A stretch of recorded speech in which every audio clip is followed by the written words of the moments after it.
오늘 설교 제목은 시몬을 찾아오시는 예수님이라는 제목으로 말씀을 증거합니다. 저는 이번 주에 크고 영원한 구원이라는 이 주제 아래서 초대교회 가르침 세미나에 다녀왔습니다. 특별히 이 구원이 칭의적 차원의 구원, 우리 이 부분에 대해서 참 많이 잘 이해하고 잘 알고 있는데 성화적 차원의 구원에서 잘 모르는 부분들이 많이 있는데, 이 성화적 차원의 구원을 아주 잘 체계적으로 이렇게 가르쳐 주셨는데 영적 지경을 넓히는 그런 귀한 시간이 된 것 같습니다. 그 중에 좀 하나를 나누어 보고자 합니다. 신앙의 여정 중에 뒷걸음을 치는 것처럼 보이고 멈추어 있는 것처럼 보이는 일이 우리의 삶 가운데 일어날 때가 있습니다. 더 이상 앞으로 전진하지 못하는 거죠. 뒷걸음치는 것 같고 이렇게 멈춰져 있는 것처럼 느껴질 때가 있습니다. 왜 이런 일이 일어납니까? 이것은 신앙의 여정 중에 어느 지점까지는 성장했지만 특정한 장벽을 넘어서지 못했기 때문에 일어나는 그런 현상입니다. 예수님의 생명이 황폐한 지역까지 다다르지 못했기 때문에 일어나는 현상이라는 거죠. 내 영혼에 황폐한 지역까지 깊이 영향을 줘야 되는데 거기까지 이르지 못했기 때문입니다. 이 장벽은 혼의 땅에 있는 것으로 타락한 혼의 도시, 우리 보혈 기도문 할 때마다 선포하죠. 타락한 혼의 도시, 혼의 성에 있는 장벽입니다. 이것들은 사실은 초대교회 고부들의 가르침이었습니다. 제가 오늘 그 내용을 좀 설명해 보려고 해요. 예레미야 4장 3절에 보면 여호와께서 유다와 예루살렘 사람에게 이와 같이 이르노라. 너희 묵은 땅을 갈고 가시덤불에 파종하지 말라. 이 너희 묵은 땅을 갈고 가시덤불에 파종하지 말라. 이 말씀은 우리 인간 안에 있는 혼의 땅에 대해서 말씀하시는 것입니다.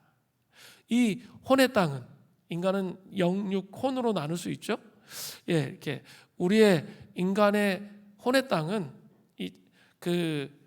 인간이 창조되었을 때와 또 인간이 타락한 때와 그리고 예수 그리스도의 십자가로 말미암는 구원의 때 각각 다른 모습을 띠고 있다는 거예요. 그러면 창조 때의 모습은 어떻습니까?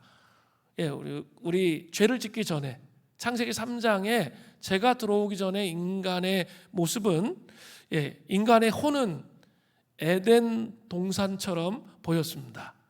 에덴 동산은 어떠했습니까? 창세기 2장 10절에 보면 강이 에덴에서 흘러나와 동산을 적시고, 에덴 동산을 적시는 거죠.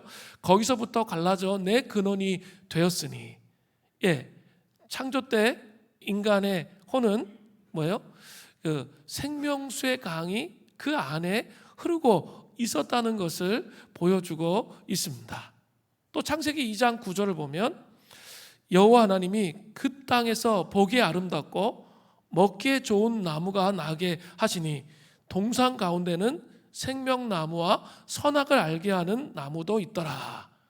여기 보면 그 에덴 동산에는 보기에 아름답고 먹기에 좋은 나무가 나게 하셨는데 그 동산 가운데는 이 생명나무와 선악과를 알게 하는 나무가 있었습니다. 특별히 이 생명나무를 통해서 그 생명이 풍성하게 열매 맺히는 그런 좋은 나무들로 가득 채워져 있는 곳이 에덴 동산이었습니다. 생명나무가 중심에 있는 것이죠. 그런데 창세기 3장에 보면 인간이 뱀의 유혹으로 선악과를 따먹게 됩니다. 인간의 영혼에 선악을 알게 하는 나무가 혼의 땅에 그 타락으로 말미암아 심겨지게 되기 시작했습니다. 그 씨앗들은 그 선악을 알게 하는 나무의 씨앗이 혼의 땅에 심겨지기 시작했는데 그 씨앗들은 악한 식물로 자라나기 시작했다는 것이죠. 이것을 신학적으로 이야기하면 육체의 일이라고 말할 수 있습니다. 우상 숭배, 탐욕, 음란, 간음, 여러 가지 육체의 일은 현저하잖아요. 신약에 나온 것처럼 그런 그 씨앗들이 악한 식물로 자라나서 우리 인간의 본성 안에 여러 가지 육체의 일의 열매를 맺도록 그렇게 했다는 거죠. 그러니까 자연스럽게 에덴 동산은 혼의 에덴 동산은 어때요? 생명나무의 그 풍성함이 줄어들기 시작했고 생수의 강이 말라버린 것이죠.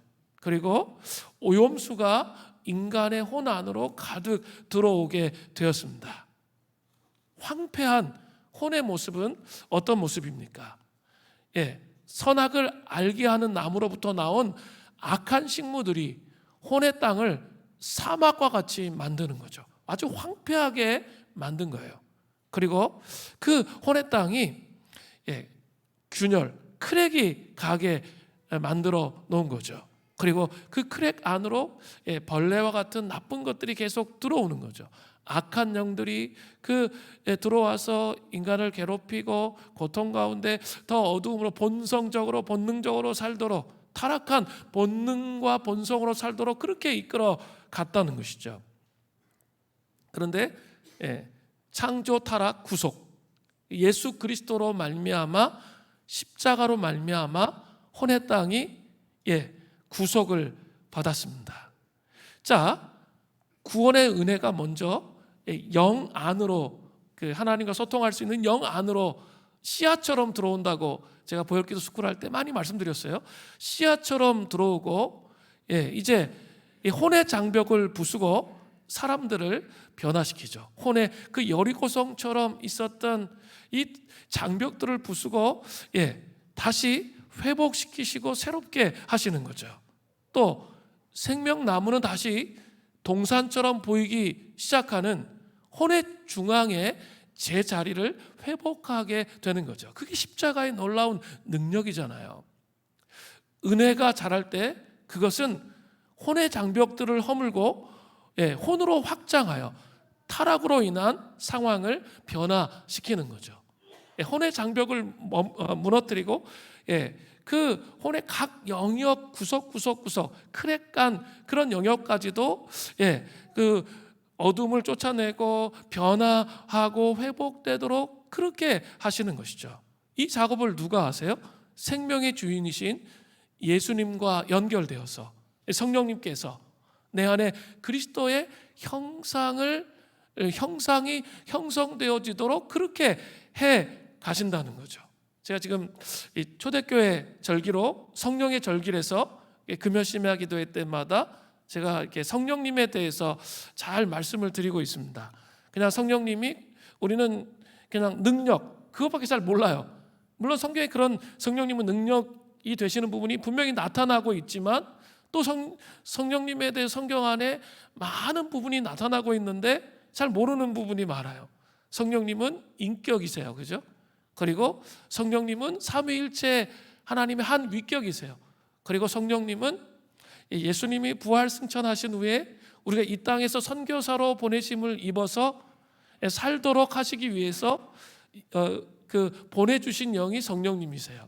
그리고 우리가 성령의 충만함을 입어서 이 땅에 사명을 완수하도록 하는 삶을 살도록 그렇게 하신 거죠. 그리고 이 타락한 이 혼들이 이 하루아침에 변하는 게 아니죠. 예수님의 생명이 우리 심령 안에 씨앗처럼, 영에서부터 이렇게 씨앗처럼 들어오기 때문에 이것이 자라가도록 하면서 예수 그리스도의 형상을 닮은 사람이 되도록, 이 속사람이 온전히 세워지도록 그렇게 우리를 부르셨다는 거죠. 내 안에 그리스도의 형상이 온전히 세워지도록 그렇게 부르심을 입은 거예요. 그렇기 때문에 이 가정 가운데 뭐가 있죠? 아직 혼에 타락한 부분이 있어요. 아직 남아있는 부분이 있어요. 이게 서가의 여정이죠. 두렵고 떨림으로 너희 구원을 계속 이루어가야 되는 거죠. 한번 구원받았다고 끝난 게 아니라, 그죠? 구원을 받았으면 믿음으로 구원을 받았는데, 그리고 그 이후에 두렵고 떨림으로 계속 구원을 이루어가야 되는 거죠. 그러기 위해서 성화 여정 가운데 혼의 도시의 타락한 영역들을 벗겨나가는 삶을 살아야 되는 거죠. 그죠? 그 타락한 영역들, 습관적인 분노, 또 습관적인 음란, 여러 가지 중독, 이런 것들이 다 크랙으로 금가 있는 혼의 도시에 그런 부분들이에요. 그것들이 십자가의 그 놀라운 사랑과 은총으로 벗겨지고 회복되어져 가는 그 여정의 삶을 살아야 되는 거예요. 그런데 어느 정도 삶을 살다가 멈추는 거죠. 내가 하나님의 말씀을 가지고 우리 시편 기도도 하고 보혈 기도도 하고 말씀을 읽고 씨름하면서 이 영적 삶 안에 내 영혼 안에 그리스도의 형상이 자라가도록 끊임없이 매일매일 말씀을 묵상하며 영적 근면을 가지고 씨름하는 삶을 살아야 되는데 멈춰버리는 거죠. 그러면 어떻게 돼요? 그때부터 침체가 오는 거예요. 그리고 그때부터 자기 영혼 안에 황폐함이 오잖아요. 그죠? 신앙생활을 잘 하다가 어느 순간 딱 멈춰버리면 어때요? 자기 알잖아요. 이로 말할 수 없는 만물의 피곤함이 자기한테 몰려오고 그 황폐함이 자기 심령 안에 몰려오는 거 자기가 느끼잖아요. 그리고 아무리 그 일을 해도 만족이 없어요. 그렇게 되는 거예요.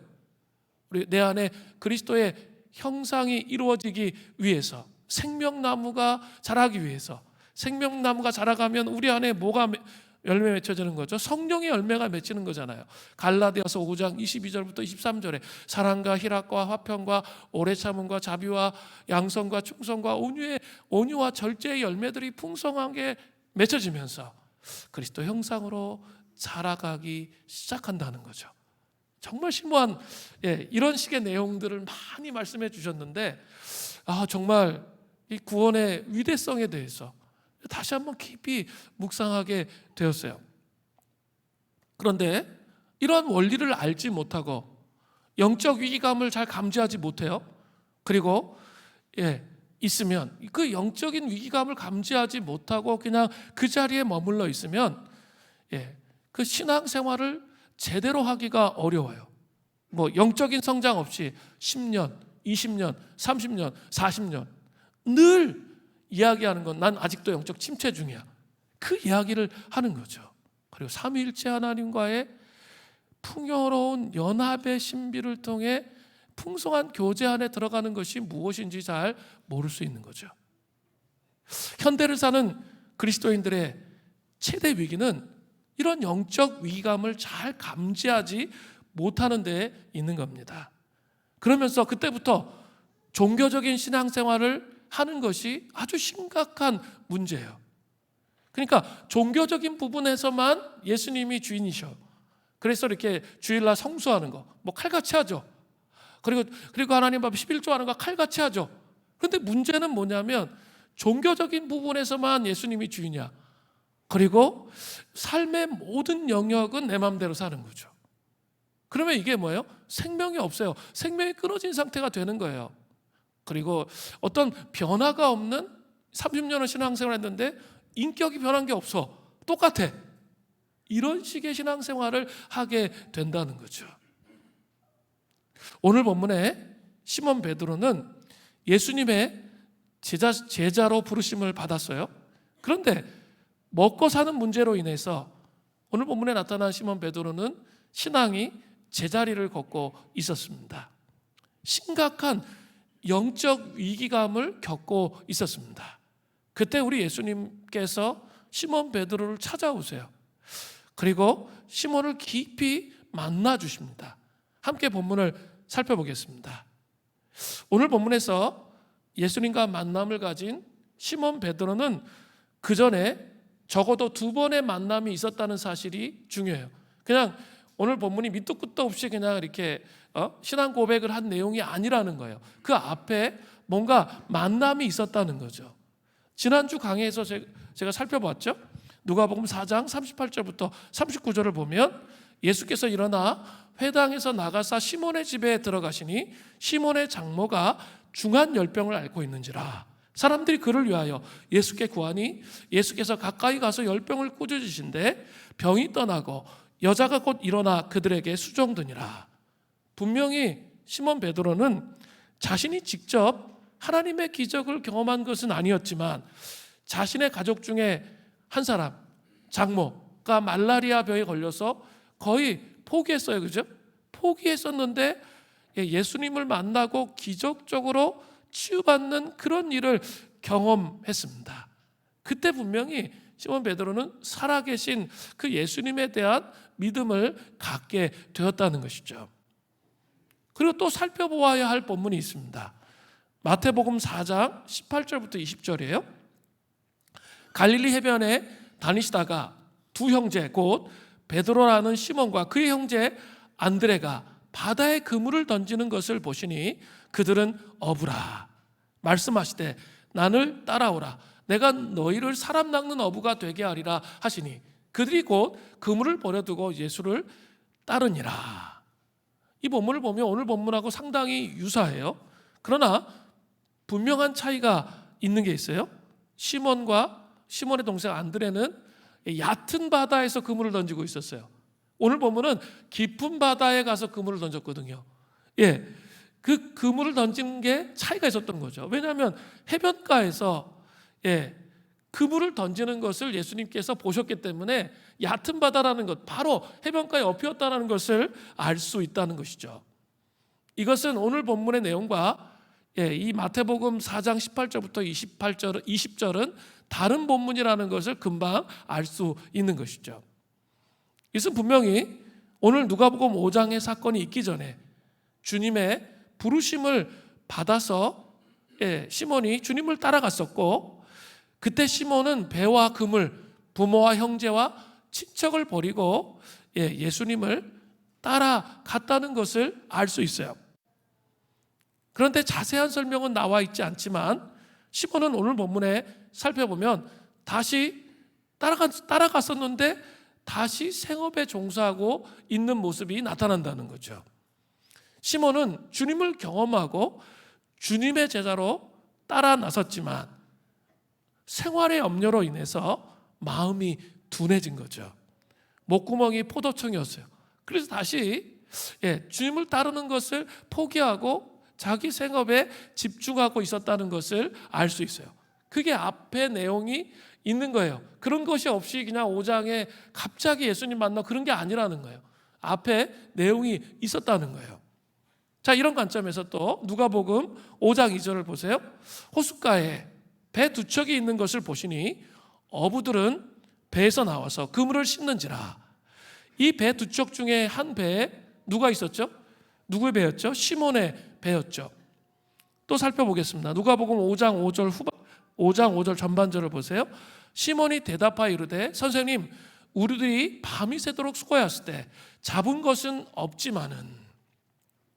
시몬은 생업을 위해서 자신이 했던 익숙한 일, 어부의 일을 하고 있었어요. 다시 어부로 돌아간 거죠.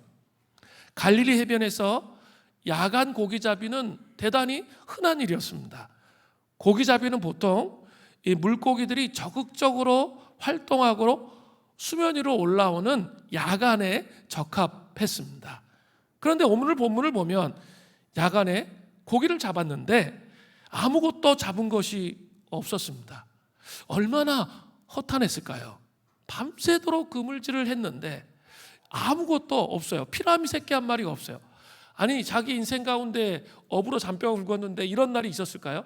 하다못해 아주 작은 물고기 하나라도 잡았을 거예요. 그런데 아무것도 없는 거예요. 그걸 이제 이 복음서를 읽을 때는 이 거룩한 상상력이 되게 중요해요. 그냥 이렇게 읽고 끝내면 안 되고 이렇게 그림을 그려보는 거예요. 그림을 그려보는 게 되게 중요하거든요. 그래야 묵상을 깊게 할 수 있어요. 지금 아름다운 해가 막 뜨고 있어요. 근데 밤새도록 고기를 잡았는데 아무것도 없어. 그리고 막 해초나 이런 잡초가, 해초가 막 이런 거 우거져 있을 거 아니에요. 그래서 그물을 손질하고 있는 시몬과 그 동료의 손길을 한번 생각해 보세요. 얼마나 피곤하고 짜증나고 힘들고 지치겠어요. 그렇죠? 어김없이 아름다운 해는 떠올라요. 그런데 그 떠오르는 해 앞에서 지치고 힘들고 피곤함으로, 아니 정말 이렇게 안 돼도 한 마리도 안 잡힐 수가 있나? 이렇게까지 안 될 수가 있나? 이게 말이 되는가? 라고 불평하는 장면을 한번 상상해 보시라는 거죠. 그런데 이것은 신앙생활을 하다 보면 우리도 생활의 염려로 또 여러 가지 상황으로 인해서 예수님의 제자에서 팬으로 돌아설 때가 얼마나 많은지 모릅니다. 지금 본문에서도 적어도 시몬의 시작은 팬이었습니다. 팬은 자신 앞에 다가오는 어려움과 힘든 앞에서 언제든지 돌이켜 다른 곳에 마음을 쏟을 수 있는 사람들입니다. 생활의 염려가 있었잖아요. 그래서 베드로는 다시 생업 전선으로 돌아갔습니다. 그러나 중요한 것이 있습니다. 고기가 없어도 너무 없어. 하나도 없는 거죠. 그죠?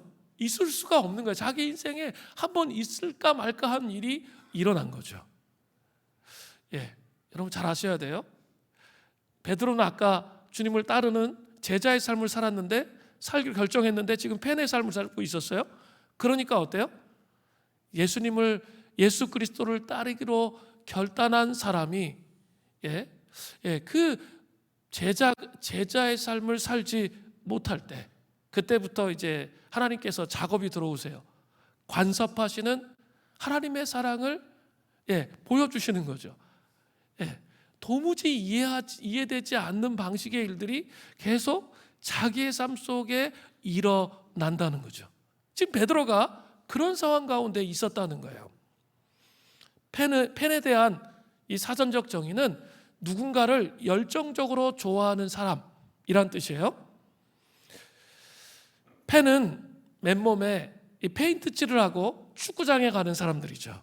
팬은 관람석에 앉아 팀을 열렬히 응원하는 사람들입니다. 팬은 선수가 사인한 운동 셔츠를 벽에 걸어두고 자동차 뒤에 자기가 좋아하는 팀에 막 온갖 스티커를 붙이는 그런 사람들입니다. 하지만 그들은 정작 경기에 나서지는 않죠. 경기장에서 땀을 뻘뻘 흘리거나 공을 차지 않습니다. 선수들에 관해서는 모르는 게 없어요. 타율이 매달 몇 분 몇 리고 최근 5경기 때 경기 동안에 어떻고 이런 건 막 줄줄이 깨고 있지만 선수 개인적인 것은 잘 알지 못해요. 고함을 치르고 응원하지만 팀이 자꾸만 패하면 그렇게 좋아하던 마음도 조금씩 식어지죠. 그리고 심지어 다른 팀으로 그냥 확 옮겨버리죠. 그런 일들이 팬이 하는 일이죠. 팬은 팬일 뿐이에요. 예수님에게도 팬이 있었습니다. 성경을 보면 예수님의 기적을 보면서 자신의 유익을 위해서 따르는 사람들이 많았습니다. 치유가 일어나고 먹을 것을 주시는 거예요. 먹을 것을 주시고 또 이스라엘을 로마로부터 정치적으로 해방시켜 주실 분일 가능성이 있잖아요. 그렇기 때문에 따르던 팬들이 많았습니다. 그러나 예수님은 제자들을 원하시지 팬을 원하시지 않으십니다. 팬들은 예수님 때문에 삶이 조금 변하는 것은 얼마든지 감수할 수 있어요. 하지만 예수님은 우리 삶을 뿌리채 뒤흔들기를 원하세요. 이게 특징이에요. 예수님은 우리의 삶을 그냥 뿌리채 뒤흔들기를 원하세요. 팬은 약간의 손질만을 생각하지만 예수님은 완전한 수리를 말씀하세요. 팬은 약간의 조정을 생각하고 예수님께 오지만 예수님은 완전히 분해 수리할 계획을 갖고 계시다는 거죠. 팬은 예수님의 가르침을 원하지만 예수님은 그의 삶을 송두리째 뒤흔들기를 원하세요. 참된 제자가 되기를 원하시는 거죠. 예수님을 팬의 자리에서 따를 때 오늘 본문의 시몬처럼 일상이 권고하고 피곤해지기 시작할 뿐이에요. 예수님은 계속 우리의 삶을 송두리째 흔드시거든요. 혁명적인 우리의 삶에 예수님의 제자가 되는 그런 급진적인 변화가 일어나기를 진짜로 원하시기 때문에 그런 거예요. 펜은 신앙생활을 머리로만 합니다. 모태신앙이에요. 아주 오랜 시간 예수님에 대한 좋은 가르침을 듣고 있어요. 그러나 말씀 그대로 믿는 것이 잘 안 돼요. 그냥 액면 그대로 말씀을 믿는 게 안 돼요. 또 하나님 나라의 가치에 대해서 설교를 해도 자기의 몸을 던지는 것은 결코 하지 않습니다. 그러면 펜인 거예요. 하나님 나라의 가치가 정말 소중하고 그것이 진리라면 어떻게 해야 돼요? 자기의 생명을 드리는 거죠. 그런 일을 하지 못하는 거죠. 그러면 그것은 그냥 펜일 뿐이에요. 펜. 제자가 아니고 펜이에요. 지금 예수님을 따랐다가 자기 생업으로 돌아간 시몬의 모습과 똑같은 것이죠. 그러면 하나님 그때부터 이제 시작하시는 작업이 있습니다. 제자로 만드시려는 하나님의 누름이 시작되는 거예요. 하나님의 누름이 시작되기 시작합니다. 한번 잘 생각해 보세요. 나는 펜인가 제자인가? 예수님은 우리의 삶을 완전히 해체해서 정말 예수님의 가치와 예수님을 따르는 하나님의 사람이 되기를 원하신다는 거예요. 그죠? 그 삶을 살아갈 때 이제 뒤에 내용을 보면 아시겠지만 형통함이 찾아오는 거예요. 그리고 삶이 행복하고 의미 있게 되는 거죠. 그렇지 않으면 펜의 삶을 계속 살면 권고해요. 피곤해요. 그물에 아무것도 없어요. 그런 상태 가운데 머무는 거죠. 그 그물 가운데 아무것도 없다는 것은 사인이 있는 거예요. 뭐예요? 시몬을 다시 찾아오신 예수님처럼 아무것도 없는 것에만 집중하지 마시고 예수님이 다시 지금 우리 가정 가운데 나의 삶 속에 찾아오기를 원하신다는 것을 기억해야 된다는 거예요. 우린 너무 이 자기 앞에 있는 이 상황에만 몰두하고 있을 가능성이 커요. 근데 예수님은 우리에게 다시 참된 제자가 되도록 주님께로 돌아오기를 원하시는 거예요. 자, 어떻게 예수님이 찾아오셨는지 볼 건데 예수님은 시몬에게 우연히 필연이 되게 찾아오셨습니다. 누가복음 5장 1절을 보세요. 무리가 몰려와서 하나님의 말씀을 들을새 예수는 게네사렛 호숫가에 서서, 이 게네사렛 호수는 뭐예요? 갈릴리 바다라고 그러죠. 근데 누가는 헬라인이었죠. 그러니까 거기는 바다가 아니고 호수잖아요. 그래서 호수란 말을 쓰는 거예요. 세계관이 훨씬 더 넓었다는 거죠. 헬라인이. 근데 무리가 몰려와서 하나님의 말씀을 들을새, NLT 성경을 보니까 이렇게 돼 있어요. 엄청난 군중이 하나님의 말씀을 들으려고 몰려들어서 그가 떠밀릴 지경이었다. 예수님이 떠밀릴 지경이었다는 거죠. 엄청나게 많은 이 군중들이, 팬들이 완전히 몰려온 거죠. 갈릴리 호숫가에서 말씀을 가르치시는 예수님이 막 사람들 때문에 너무 많아가지고 해변가에 막 떠밀리고 있는 그런 상황이었습니다. 예수님께 치유를 받으려고, 예수님을 만지려고 아우성치는 장면을 한번 상상해 보십시오. 더 이상 무엇인가를 가르칠 수 있는 상황이 아니었습니다. 그래서 예수님은 자연스럽게 배 위에 오르셨어요. 그 해변가로부터 약간 떨어지도록 배 위에 오르셔서 무리로부터 떨어져서 가르치시기 시작합니다. 누가복음 5장 2절부터 3절이에요. 호숫가에 배 두 척이 있는 것을 보시니 어부들은 배에서 나와서 그물을 씻는지라. 예수께서 한 배에 오르시니 그 배는 시몬의 배라. 육지에서 조금 떼기를 청하시고 앉으사 배에서 무리를 가르치시니. 참 재미있습니다. 예수님은 제자리 걸음하고 있는 그 영적 침체 안에서 또 그냥 생활의 염려에 덫에 걸려가지고 제자가 아니라 팬으로 돌아간 그 시몬을 찾아가셨는데 우연히 필연되도록 접근하시는 거죠. 해필 그 많은 배가 있고 또 지금 또 동료의 배와 두 개의 배가 있었잖아요. 그런데 누구의 배에 올라가세요? 하필 시몬 베드로의 배에 올라가시는 거죠. 예수님은 우리를 이런 방식으로 찾아오세요. 이게 누르시는데 뭔가 하필 우연히 필연되도록 뭔가를 하나님이 지금 역사하고 계신다면 지금 하나님이 찾아오시고 계신 사인이라는 거죠. 구약에서도 요나 선지자가 하나님께 불순종함으로 그냥 그 바다에 그 당시에 땅끝 스페인으로 가려고 했는데 배에서 풍랑을 만나게 되죠. 그리고 사람들은 이 풍랑을 헤쳐나가려고 하는데 도저히 헤쳐나갈 수가 없는 거예요. 그래가지고 이 재앙이 누구 때문인지 알아보자 해가지고 제비를 뽑았는데 해필 그 많은 사람이 있었는데 누가 걸려요? 요나가 걸리잖아요. 요나가 걸리잖아요. 우연을 가장한 필연이 되도록 하나님께서 역사하시는 거죠. 그게 하나님이 우리를 지금 찾아오고 계시다는 사인이라는 거예요. 자, 그러면 중요한 게 있어요. 찾아오신 다음에 끝나는 게 아니라 그 다음 것을 요구하시는데 이게 중요해요. 예수님은 인생의 선장으로 시몬에게 찾아오셨다는 거예요. 이제 말씀을 마치고 카메라의 앵글이 배에 있던 시몬과 예수님께만 집중되고 있습니다. 자꾸 상상하시면서 이렇게 본문을 봐야 깊이 들어갈 수 있어요.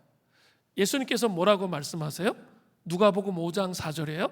말씀을 마치시고 시몬에게 이르시되 깊은 데로 가서 그물을 내려 고기를 잡으라. 자, 이 장면에서 예수님께서 깊은 데로 가서 그물을 내리라고 그 말씀하신 것은 정말 순종하기 어려운 그런 명령이었습니다. 왜냐하면 지금은 시간적으로 고기를 잡을 수 없는 낮이었어요.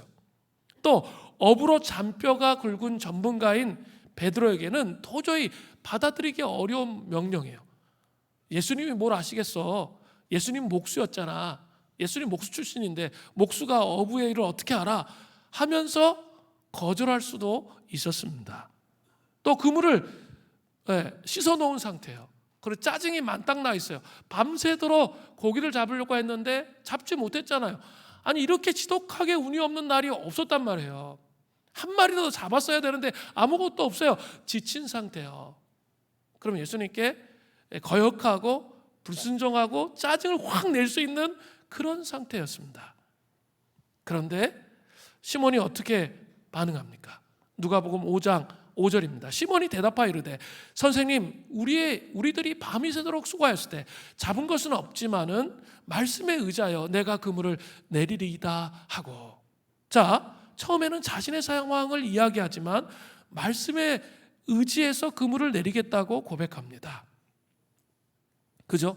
근데 이게 이렇게 여러분은 이렇게 이 누가복음만 쭉 읽으면 어떻게 보면 밑도 끝도 없어. 그냥 이렇게 갑작스럽게 그냥 이렇게 이 사람이 이런 신앙을 이렇게 순종의 고백을 한 것처럼 그렇게 보여요. 근데 그게 아니라는 거예요. 복음서 전체를 연결시켜 보면 아까 베드로 앞부분에 베드로의 그 시몬 베드로의 장모가 열병이 치유되는 사건이 있었고 또 예수님을 그물을 버리고 쫓아다녔던 그것들이 있었다라는 것을 먼저 기억해야 돼요. 그러니까 그분이 어떤 분이신지 약간은 경험적으로 알고 있었기 때문에 이런 고백을 할 수 있었다는 거예요. 그냥 이렇게 무조건 뭐 아무것도 없는데 그런 고백을 한 게 아니라는 거예요. 그런데 여기서 또 중요한 단어가 있어요. 선생님이라고 했죠. 선생님을 부르는 호칭이 매우 중요해요. 선생님의 헬라어는 에피스타테스라고 하는데 이것은 선생님이라기보다는 배의 선장, 캡틴, 배의 선장을 의미하는 거예요. 그러니까 시몬은 배의 선장으로서 예수님을 받아들인 거예요. 배의 선장으로서 예수님을 받아들였습니다. 그는 생업으로 인한 근심으로 무너져 있었지만, 그래서 제자리 걸음의 신앙생활을 했지만, 경험했잖아요. 과거에 우리도 수련회 때 경험했잖아. 하나님이 어떤 분이신지 나를 찾아오시고 나에게 말씀하시는 그 하나님을 경험했잖아요. 내가 지금 염려와 근심과 상황의 덫으로 지금 헤매고 있고 펜으로 돌아갔지만 내 과거에 경험한 게 있잖아요. 그러니까 무너져 있지만 제자리 걸음을 하고 있었지만 예수님의 찾아오심, 그 예수님이 자기를 지금 찾아오시는 거예요. 우연히 필연되게 하셔서 찾아오실 때 그는 직감적으로 아는 거죠. 자기는 지금 굳어져 있지만 배의 선장으로 그 예수님을 즐거이 모시면서 그 능력을 베푸시고 자기의 삶을 이끌어 주셨던 그분 앞에 나아가서 그 즐거이 그를 배의 선장으로 모시고 자기는 사공의 자리, 그 자리로 물러 나갔다는 거죠. 그래서 전문가적인 관점으로 이해할 수 없는 상황이라 해도 무조건적으로 선장 되시는 예수님의 말씀에 순종을 했던 거죠. 기적을 봤잖아요. 그래 예수님이 어떤 분이신지 아니까 어때요? 무조건적으로 순종할 수 있게 됐던 거죠. 밑도 끝도 없던 게 아니에요. 예수님은 우리의 인생이라는 배에 선장으로 찾아오시기를 원하세요. 그리고 우리에게 끊임없이 그렇게 되기 위해서 도전하시는 거예요. 그래서 하나님의 손이 누르는 거예요. 펜으로 살면 계속 하나님의 손이 누르세요. 그래서 자꾸 말씀을 걸어오시는 거예요. 우연히 필연되게 하면서 이상한 일이 계속 일어나요. 그런데 주님이 우리에게 계속 뭘 얘기하시는 거냐면 베드로처럼 그 너의 인생의 배의 선장이 누구냐라는 거예요. 내가 돼야 된다는 거예요. 그걸 말씀하시는 거예요. 물질에 대한 집착을 좀 버리고 인생의 선장에게 좀 맡겨보라는 거예요. 맡겨보라는 거예요. 너 좀 제자로 살겠다고 결정했지 않냐? 좀 맡겨보라는 거예요. 관계에 대한 집착을 버리고 사람들이 나를 인정해주면 막 업됐다고 막 교만의 끝을 갖다가 사람들이 날 거절하면 막 인생 다 산 것처럼 그렇게 하지 말라는 거예요. 인생의 주인, 인생의 배의 선장이 누구냐라는 거예요. 바로 예수님이시라는 거예요. 그 예수님께 좀 맡겨보라는 거예요. 결혼에 대해서, 부부관계에 대해서 인생의 선장이 우리가 아니에요. 그 예수님이라는 이 사실을 받아들이라는 거예요. 여러분 이렇게 여러분의 감정의 선장이 누구입니까? 그죠? 우리 이렇게 보면은 아직 이 타락한 혼의 도시에 아직 이 생명의 씨앗이 이렇게 온전히 이렇게 다 발화되지 못해가지고 자기 욱하던 감정으로 사는 크랙간대가 있잖아요. 그래서 막 감정대로 사는 그러고 있다면 그 인생의 주인이 누구냐라는 거예요. 예수님 다시 물으시는 거예요. 그 어둠의 그 감정을 뺏겨서 크랙간 곳을 크랙간 상태로 너 사는 게 바른 것이 아니라는 거예요. 그 타락한 혼의 땅에 혼의 도시가 생명수가 다시 흘러 들어와서 생수의 강으로 가득 차여져서 주님과 동행하는 삶을 사는 게 너의 삶의 목표라는 거예요. 그런 삶을 사는 게 올바르지 않다는 거예요. 주님이 그렇기 때문에 너의 인생의 주인으로 선장으로 내가 네 영혼 안에 들어가기를 원한다는 거예요. 네 타락한 혼의 도시를 좀 성벽을 무너뜨려 주시기를 원하신다는 거예요. 여러분 상처의 선장은 예수님이세요? 아니면 나예요? 돌아봐야 돼요. 그리고 성령의 조명하심을 통해서 성령님은 우리에게 예수님을 더 깊이 알도록 이끄시는 영이세요. 그래서 그 말씀을 읽을 때 우리 성령의 도우심을 구하잖아요. 우리 보혈기도하고 식별할 때 성령의 도우심을 구하잖아요. 성령님, 예수님을 더 깊이 알게 해주셔서 내 영혼 안에 생명의 씨앗이 더 깊이 자라나서 이 구원의 씨앗이 더 깊이 자라나서 예수님의 형상으로 바뀌는 하나님의 사람이 되게 해 주십시오. 주님, 제가 이렇게 머물러 있으면 어때요? 머물러 있으면 어떠세요? 삶이 평안하세요? 지옥과 같잖아요. 삶이 황폐하잖아요. 곤고하잖아요. 그냥 분주함으로 계속 삶을 살면 어때요? 황폐하잖아요. 뭔가 이렇게 주님과 동행하는 삶이 무엇인지 내 혼의 도시가 전혀 인식을 못해요. 그런 식으로 삶을 살지 말라는 거예요. 다시 말씀으로 돌아오라는 거예요. 그것이 그리스도인들이 가야 할 길이에요. 그래서 그분을 체험하면서 내 크랙간 이 혼의 타락한 부분들이 벗겨지고 풀어지고 회복되고 치유되고 그렇게 살라라는 것이에요. 자, 그러면 예수님을 인생의 선장으로 모시면 어떤 일이 일어나요? 뒤에 쫓아오잖아요. 만선의 기적으로 시몬을 찾아오시는 거예요. 누가복음 5장 6절부터 7절 이것도 한번 머릿속에 상상으로 막 그려봐야 돼요. 그렇게 하니 고기를 잡은 것이 심이 많아요. 많은 정도가 아니라 심이 많아요. 그물이 찢어지는지라. 그물이 막 찢어지려고 해요. 이에 다른 배에 있는 동문들에게 손짓해서 와서 도와달라고 했어요. 예. 그래서 그들이 와서 두 배에 채웠는데 잠기게 되었다라고 말씀하고 계세요. 예수님의 말씀에 순종한 시몬은 그 인생의 선장으로 예수님 모신 거예요. 우리 직장 상사가 내 인생의 선장이 아니에요. 예? 예수님을 내 인생의 선장으로 모신 시몬은 놀라운 경험을 하게 됐죠. 분명히 낮에는 고기들이 제대로 잡히지 않는데 힘이 많아서 그물이 찢어질 상태가 될 정도로 잡혔습니다. 그리고 배 한쪽으로는 도저히 감당할 수가 없어서 동무들에게 도와달라고 할 정도의 열매가 있게 됐던 것이죠. 두 배에 고기로 가득 채워져서 잠기게 될 정도입니다. 이 모습은 사실 고기들이 전능하신 온 우주의 통치자이신 예수님의 명령에 의해서 그냥 잡혀준 거예요. 절대로 낮에는 안 올라와야 되는데 예수님이 명령하셨기 때문에 그물에 들어가 준 거예요. 여러분 그런 생각이 안 드세요? 저는 그런 생각이 들더라고요. 온 우주의 통치자이신 그 예수님의 명령에 의해서 얘네들이 그냥 그물에 들어가서 잡혀준 거예요. 다. 고기들이 그물 속으로 알아서 기어 들어가가지고 엄한 곳에 그물을 던졌는데 이 알아서 기어 들어가가지고 거기로 간 거야. 이 답답하. 저 거기다 던지면 어떡하냐. 여기다 던져야지. 하면서 그들이 그냥 쫙 물고기 떼가 들어가서 그냥 그 안으로 다 들어가서 잡혀준 거죠. 한번 잘 생각해 보세요. 아니 이것처럼 쉬운 게 있을까요? 이것처럼 쉬운 삶이 없어요. 이것처럼 행복하고 기쁜 삶이 없어요. 그죠? 시몬은 만선의 기적으로 찾아오신 예수님을 만나게 돼요. 그죠?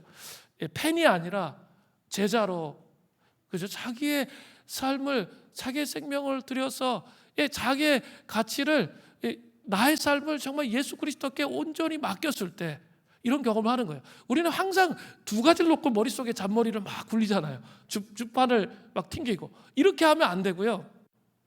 정말 예수 그리스도가 내 인생의 정말 주인이시고 정말 그 구원과 그분의 풍성하심이 얼마나 놀라우신 분이신가, 내 인생의 선장으로 예수님을 주인으로 고백한다라고 고백할 때 그때 만선의 기쁨이 오는 거예요. 시몬은 만선의 기적으로 찾아오시는 예수님을 만나게 되었습니다. 그 예수님은 여러분 아셔야 돼요. 쪼잔하지 않으세요. 자꾸 예수님을 쪼잔하게 만들어 우리가. 왜요? 자꾸 이걸 내려놓지를 못하니까 계속 이제 팬의 상태에서 눌리니까 그런 거예요. 정말 주님 앞에 자기를 드리면 예수님 절대 쪼잔하지 않으세요. 제가 경험한 예수님은 절대 쪼잔하지 않으세요. 참 통이 크세요. 성경에도 그렇게 돼 있어요. 누가복음 6장 38절 전반절에 보세요. 주라. 정말 여러분이 하나님 말씀대로 주면 그냥 나를 위해서 막 이러지 말고 저 하나님 나라의 가치를 위해서 자기를 주면 너에게 줄 것인데 어떻게 주신대요? 곧 후히 되어 누르고 흔들어 넘치도록 하여 너에게 안겨주리라 하셨어요. 여러분 이거 믿으세요? 근데 자기가 막 통제해, 자기가 막 아까워하고 이러지 마시고 정말 주님 말씀에 단순해 주라 그러면 주는 거예요. 하나님 말씀하셨으면. 그러면 하나님께서 뒤에 따라오는 거예요. 후히 되어 누르고 흔들어 넘치도록 하여 너에게 안겨주시는 주님을 경험하게 되는 거예요. 근데 우리가 이걸 안 해. 앞에 거에서 주판을 두들기고 있는 거죠. 이렇기 때문에 그 만선의 기쁨이 무엇인지 잘 모를 때가 많다는 거예요. 또 빌립보서 4장 19절에 사도 바울도 이렇게 고백해요. 나의 하나님이 그리스도 예수 안에서 영광 가운데 그 풍성한 대로 너희 모든 쓸 것을 채우시리라. 여러분 믿으세요? 정말 여러분 예수님의 제자세요? 여러분 인생 가운데 연단이 있을 수 있어요. 그죠? 연단은 있을 수 있지만 기본적으로 하나님께서 우리를 향하신 생각은 무엇이에요? 무엇입니까? 생각해 보세요. 그것은 정말 이 만선의 삶으로 선장 되신 예수님을 진짜 마음속에 모셔들으면 만선의 삶으로 우리를 이끄시는 거예요. 그리고 또 비록 고난과 어려움이 있어도 패러독스, 그 역설의 기쁨이 우리 가운데 있도록 하세요. 고난이 있어도 있죠. 말할 수 없는 기쁨과 소망이 사도 바울처럼 넘치는 그런 삶으로 우리를 이끄신다는 거예요. 이것을 기억하셔야 돼요. 이런 만선의 기쁨이 충만해지기를 바랍니다. 또 한 사람 한 사람이 지금 삶의 현실 속에 저는 지금 매일 좀 기도하고 있어요. 이렇게 특별히 이렇게 그 매듭을 풀어야 될 사람들이 많이 있어요. 그래서 하나님 정말 어떻게 하시려고 하십니까? 그걸 매일 이제 기도하고 있는데, 여러분 정말 여러분 스스로도 기도해야 돼요. 저 혼자 기도한다고 될 게 아니에요. 여러분 스스로가 정말 왜 내가 지금 이런 상태 가운데 있는지, 이 상황 속에 있는지, 내가 폐뇌 상태에 머물러 있구나, 그것을 인식하고 회개하고 돌이키고, 하나님 정말 제가 생명을 들여서 예수 그리스도를 마음의 주인으로, 인생의 배 선장으로 모시면서 서 있겠습니다. 이런 씨름을 하셔야 돼요. 우리 가정이 그런 예수님이 선장이신 가정 되기를 원합니다. 이 고백을 하셔야 돼요. 저는 우리 성도들을 위해서 기도해야 할 책임이 저에게 있다고 생각해요. 그래서 기도하고 있습니다. 그런데 여러분 스스로 그렇게 하셔야 된다는 거예요. 그러면 분명히 만선의 기쁨의 삶이 오는 그런 날이 올 거예요. 또 공동체적으로 이 인생의 선장이 여러분의 삶의 주인이 되면 공동체 전체도 있죠. 어떻게 돼요? 이 공동체라는 커다란 이 방주도 인생의 주인이 누가 되는 거죠? 예수님이 되는 거죠. 이 교회의 주인도 예수님이 되는 거예요. 그렇게 되는 게 뭘까요? 바로 부흥이죠. 저는 공동체가 이 만선의 기쁨, 이 부흥으로 나아가는 그런 은혜와 은총이 있기를 바랍니다. 그래서 제가 근데 이 목회자 세미나 때 지난주에 수목에 이 말씀 한 구절을 딱 들었는데, 이 부흥에 대해서, 이 부흥을 위해서 우리가 어떻게 기도하고 준비해야 되는지에 대한 말씀이었는데 제 마음에 깊이 와닿았어요. 그 예레미야 14장 7절부터 9절이에요. 이렇게 돼 있어요. 7절에 여호와여, 우리의 죄악이 우리에게 대하여 증언할지라도 주는 주의 이름을 위하여 일하소서. 우리의 타락함이 많으니이다. 우리가 주께 범죄하였나이다. 하나님, 부흥을 위해서 기도하는데, 지금 정말 이 공동체 복음의 영광이 드러나고 이 땅의 복음의 영광을 선포하기 위해서 부흥이 드러나기를 원하는데, 그 부흥을 위해서 기도해야 할 첫 번째 기도 제목이 나타나고 있어요. 7절에 뭡니까? 주는 주의 이름을 위하여 일하소서. 이거예요. 하나님, 우리의 죄악이 지금 목에 찼습니다. 그래서 정말 너무 타락함이 많지만 주님께서 이 공동체를 통해서 약속하신 것이 저는 있다고 믿어요. 저는 무지개 언약, 우리 우리 입당 예배 때부터 하나님 보여주시고 사인으로 주셨던 쌍무지개의 언약, 이런 것들을 생각해보고 종합해보면 이 공동체를 통해서 하나님께서 하시고자 하시는 일이 있고, 또 하나님께서 부흥을 통해서 역사하시기를 원하신다는 게 있어요. 그런데 그 우리의 상태와 상황과 상관없이 주님께 뭘 기도하는 거예요? 예레미야가 주는 주의 이름을 위하여 일하소서라는 고백을 해야 된다는 거죠. 하나님, 약속하신 그 부흥을 통해서 복음의 영광이 이 공동체를 통해서 드러날 수 있도록 하여 주십시오. 이렇게 기도하는 게 첫 번째라는 거예요. 두 번째는 그릇을 준비하는 거예요. 자, 이게 참 가슴 아픈 구절인데 이게 되게 인상 깊었는데요.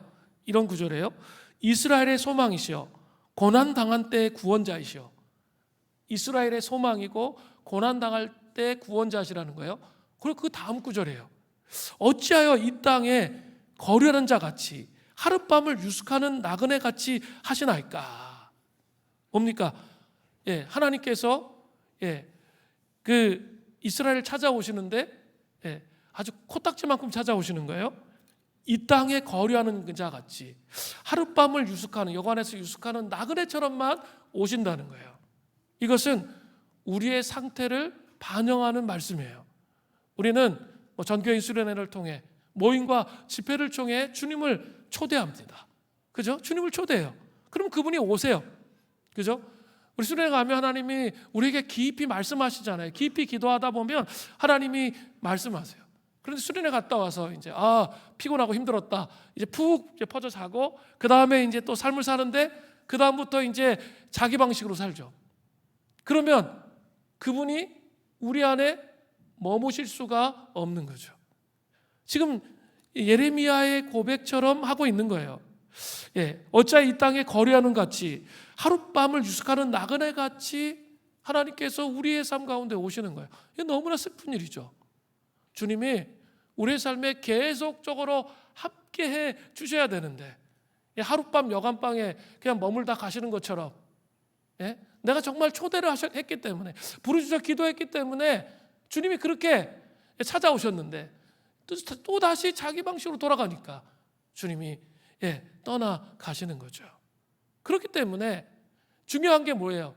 수련회를 통해서 주님을 초대하고 초청하고 충만케 되는 것도 중요하지만 더 중요한 게 있어요. 그릇을 준비해야 된다는 거예요. 부흥을 경험하고 하나님의 임재를 경험하기 위해서 여러분 각자의 그릇이 준비되어져야 된다는 거죠. 그죠?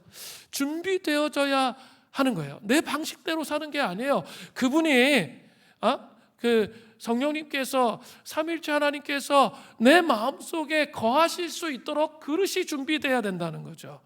그릇이 어떻게 준비될 수 있습니까? 우리 물된 동산 수림교회 사이클 지금 주부에 계속 돌고 있잖아요. 성경 10장 읽기 그거 하다 지금 뭐 하고 있죠? 그것도 좀 기억이 안 나시면 좀 회개하셔야 될 것 같아요. 시편 하고 있죠. 그리고 보혈기도 한 섹션 읽고 있잖아요. 제가 갖고 있는 아주 커다란 비전은 저는 이거예요. 뭐 더도 안 바랍니다. 딱 1시간. 우리 모든 성도가 1시간 동안만 영적인 일에 집중하면 그 그릇이 준비될 것 같아요. 저희 꿈은 그거예요. 한 시간.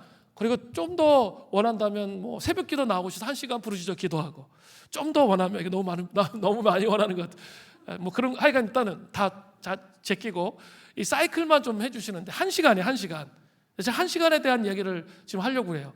1시간을 하는데 지금 어떻게 하냐면 우리 시편을 가지고 이렇게 이게 시편이 하루에 7번 하는 거잖아요. 그러면 거의 여러분 죽어 수도원도 아니고 못해요. 그렇게 하다 보면 이제 한 일주일 하다 다 때려쳐. 그러면 아무 소용이 없어요. 그러면 아까 혼의 도시의 크랙들 하나도 정리 안 돼. 그렇게 하지 마시고 1시간을 목표로 하라고 그랬어요. 1시간. 더 하시는 분은 일부러 자를 필요는 없죠.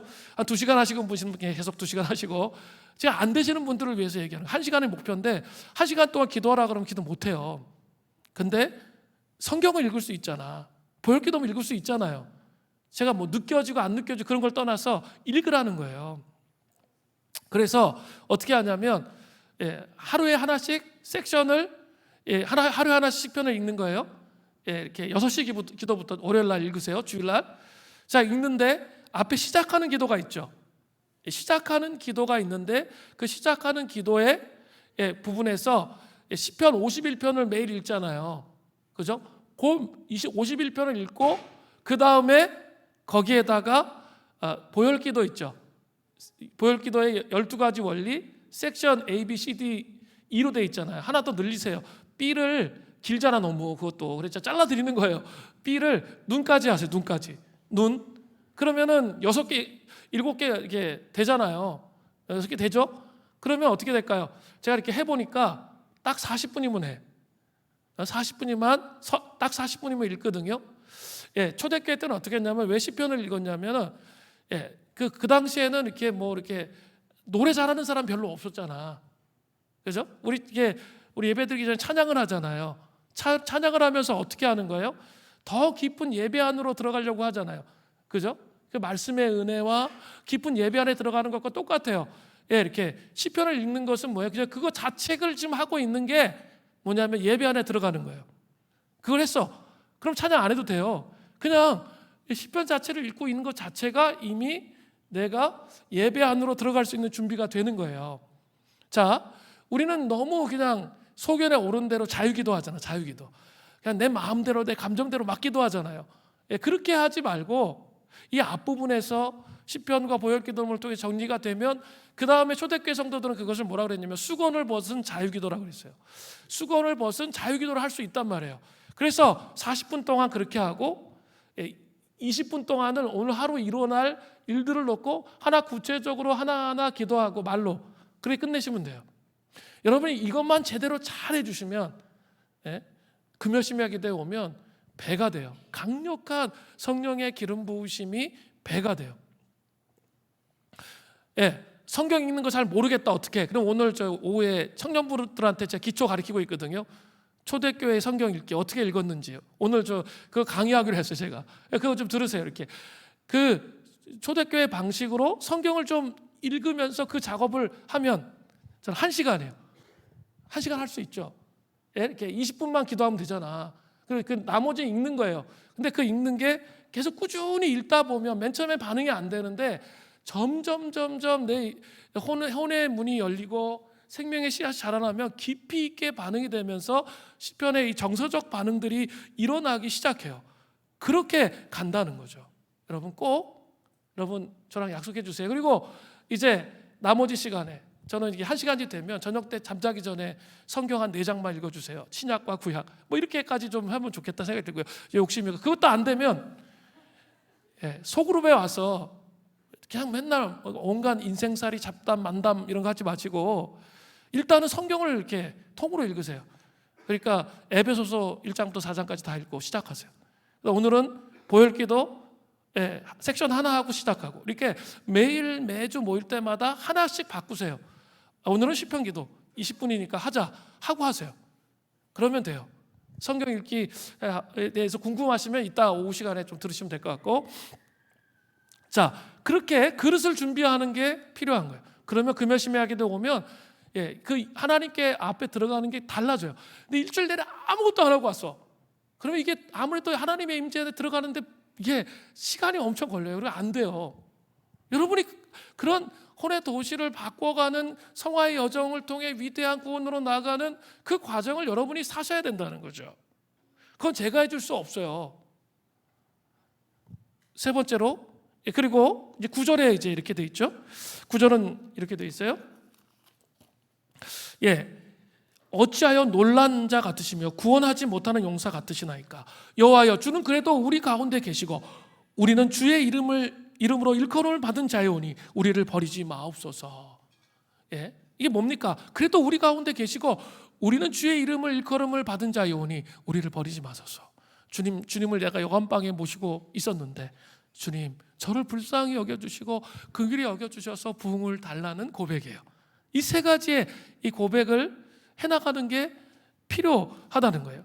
하나님의 이름을 위해서 하나님 부흥을 주시고 하나님 제 그릇을 준비시켜 주시고, 그리고 비록 그릇이 잘 준비되어 있지 못하다 할지라도 주님 저에게 긍휼을 베풀어 주셔서 이 공동체에 부흥을 주시고 함께 해달라는 기도를 하라는 거예요.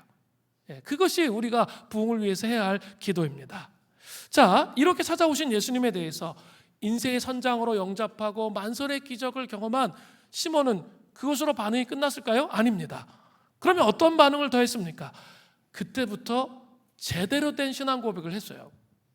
누가복음 5장 8절을 보세요. 시몬 베드로가 이를 보고 예수님의 무릎 아래에 엎드려 이르되 주여 나를 떠나소서 나는 죄인이로소이다 하니. 앞에 내용들, 전후 문맥이 앞에 얘기했던 내용이 이해돼야 이 구절이 이해가 돼요. 누가복음 5장 5절에서 시몬으로 나와 있지만 갑자기 여기서부터는 시몬 베드로라 부르고 있어요. 5장 5절까지는 시몬이에요. 근데 여기서부터는 베드로로 불리고 있거든요. 여기서부터는 고기 잡는 어부 시몬에서 예수님의 제자 베드로로 진정한 변화를 가져온 장면을 볼 수 있는 거예요. 그 변화의 기반에는 무엇이 있습니까? 제대로 된 명확한 신앙 고백을 하고 있다는 거예요. 시몬은 예수님의 가르침도 들었고 가까운 장바가 병이 치되는 것도 보았지만, 또 그는 몇 주 전에 예수님을 따라 나섰지만 그때는 단순히 따라 나선 것이지 제대로 된 신앙 고백을 하지 않았는데 지금은 달라요. 그죠? 이를 보고 예수의 무릎 앞에 엎드려 이르되 주여 나를 떠나소서 나는 죄인이로소이다. 내 인생의 주인 선장이 나였습니다. 주님 주님, 저는 죄인입니다 라고 고백하는 거예요. 놀라운 만석의 기적 앞에서 진정한 인생의 선장이 누구인지를 베드로는 깨달은 거죠. 예수님이 진정으로 하나님께서 보내신 메시아라는 것을 깨달은 것입니다. 시몬은 환상을 본 것이 아니라 살아계신 그리스도를 두 눈으로 목격했습니다. 예수님의 정체성과 그분 안에 내재한 거룩하심을 깨달았을 때 자기 자신의 죄악됨을 고통스럽게 자각할 수 있었던 것이죠. 그죠? 그래서 떠나 주십시오. 주님, 저는 정말 죄인입니다. 이게 내 마음대로 살고 있구나, 이게. 이걸 안 거예요. 예수님이 내 인생의 선장이 아니셨구나. 이걸 알고 고백한 거죠. 이것은 구약에서 이사야 선지자가 거룩하신 하나님 앞에 서게 됐을 때 나는 입술이 부정한 백성 가운데 거하는데 주님 앞에 섰기 때문에 내가 화를 입게 되었다라고 고백하면서 고백했던 그것과 상통하고 있습니다. 정말 만선의 기쁨이 있죠. 그거를 끝나는 게 아니에요. 그러면 그건 기복주의죠. 그게 아니라 더 나가는 거예요. 내가 내 삶을 반추해 보니까 깨달아진 거죠.